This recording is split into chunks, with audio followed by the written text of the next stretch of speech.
Book 6, Mina's Magic Dilemma. Mina lived in a house full of energy.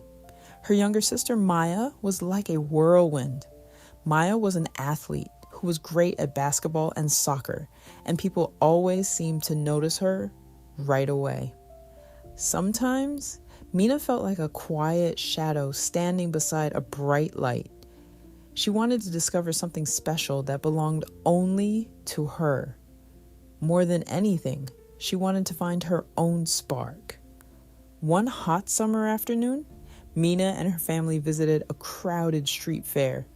Music floated through the air while children ran between colorful booths filled with games, prizes, and food. The smell of sweet popcorn and roasted nuts drifted through the streets. As Mina wandered past the booths, she suddenly stopped when she saw a crowd gathered around a small stage.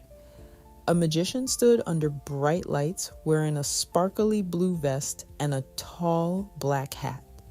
He pulled shiny coins from behind children's ears and made colorful scarves appear from empty hands. At one point, he waved his wand, and a flock of white birds burst into the air. The crowd gasped and applauded loudly. Mina stared in amazement. She did not just want to watch the magic, she wanted to create it. That evening, Mina could barely stop talking about the show. A few days later, her parents surprised her with her very own beginner magic set. Inside the box was a black wand, a ring set, and several small props and gimmicks for learning tricks. Mina practiced every afternoon at her home or local park. Learning magic was not a piece of cake. At first, the cards slipped from her fingers, and some tricks failed completely. Maya laughed the first time Mina accidentally tossed cards all over the grass.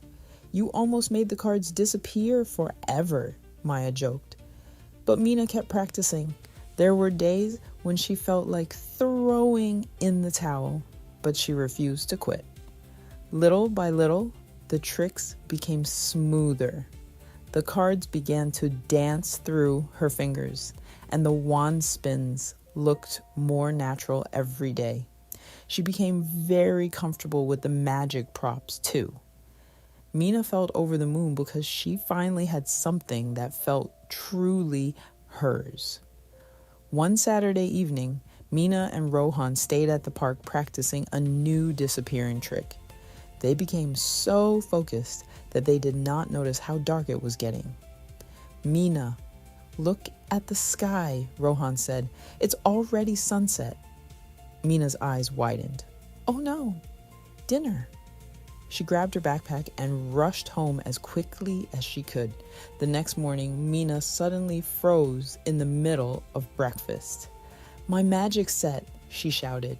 She had left it at the park. Mina raced back as fast as she could, but when she arrived, the wooden table was empty. Her magic box was gone. A knot of anxiety twisted in her stomach. Her parents had worked hard to buy that set for her, and she felt terrible for being so careless. Rohan met her at the park, and together they began searching everywhere. They checked behind bushes, near the playground, beside the benches, and even near the trash cans. "We're on a wild goose chase," Rohan sighed after nearly an hour. Mina frowned. "I know, but we have to keep trying." Unfortunately, every lead turned into a dead end. They felt like they were running around in circles. Mina felt like she was in a real pickle. As they searched near a fence covered in tall grass, Mina suddenly spotted something black lying near the ground. "At least we found something," Rohan said. Mina picked it up carefully.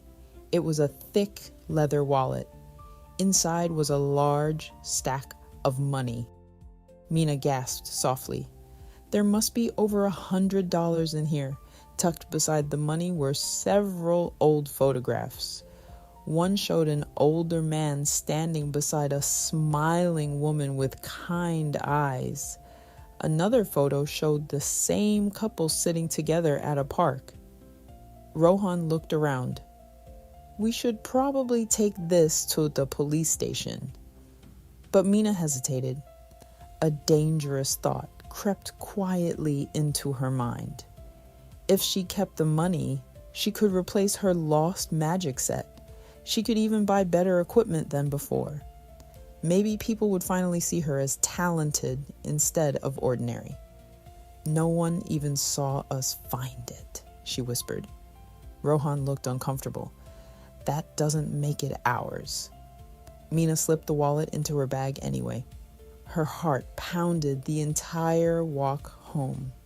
Later that afternoon, Mina went to the hobby shop.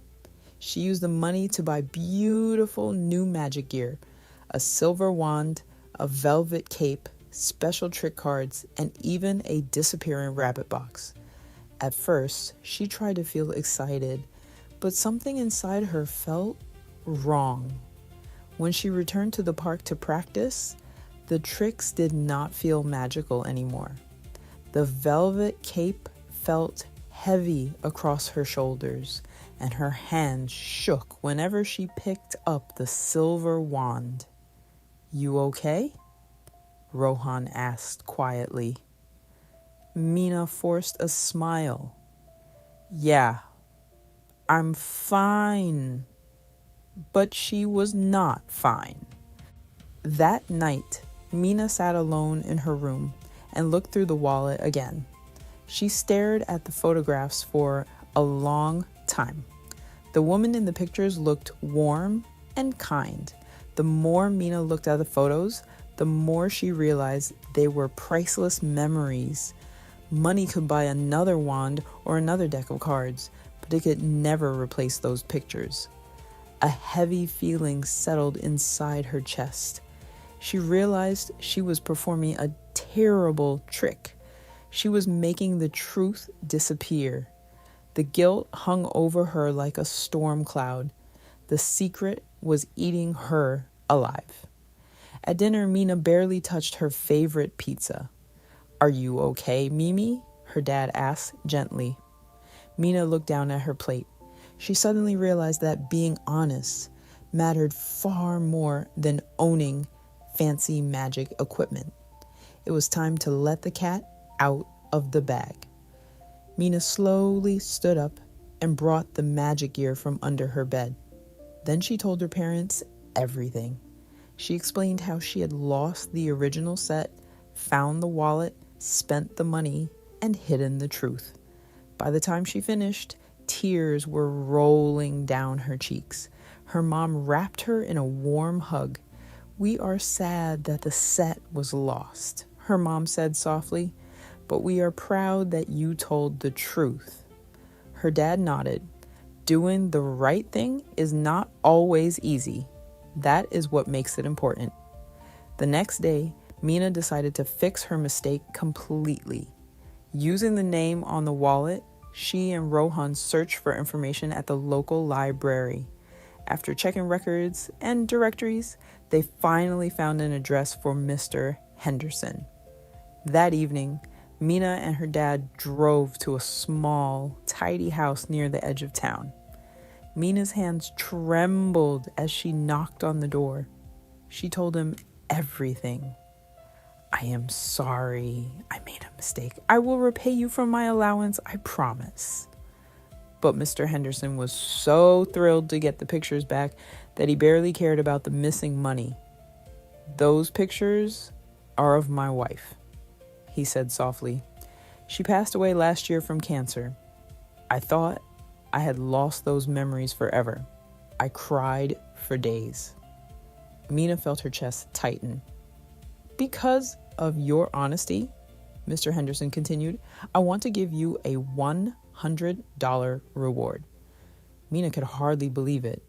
She felt a huge weight lift off her shoulders. She even helped Mr. Henderson scan the old photographs and save digital copies so they would never be lost again. For the first time in days, she could finally breathe normally again. About a week later, someone knocked on the front door. a neighbor stood there holding a dusty black box. "Mina," he asked, "I think this belongs to you." It was her original magic set. The park office had found it and asked around until someone recognized it. People remembered seeing her practice at the park. Mina hugged the old box tightly against her chest. Somehow, it felt far more valuable than the shiny silver wand ever had. Although her parents were happy that she told the truth and earned the reward honestly, they were still upset that she had spent money that did not belong to her. Mina was grounded for 2 weeks, but she accepted the punishment because she knew actions have consequences. During those 2 weeks, Mina practiced magic, spent time with her family, and thought carefully about everything she had learned. The experience taught her that responsibility, honesty, and technology could all be their own kinds of magic. From that day on, Mina still practiced magic every afternoon. She performed tricks for Maya, her parents, and even neighbors at the park. But something inside her had changed. She no longer felt like a shadow standing behind someone else. She felt like herself. And she finally understood something important. The best magic was not about fooling people. The real magic was having the courage to do the right thing even when it was difficult.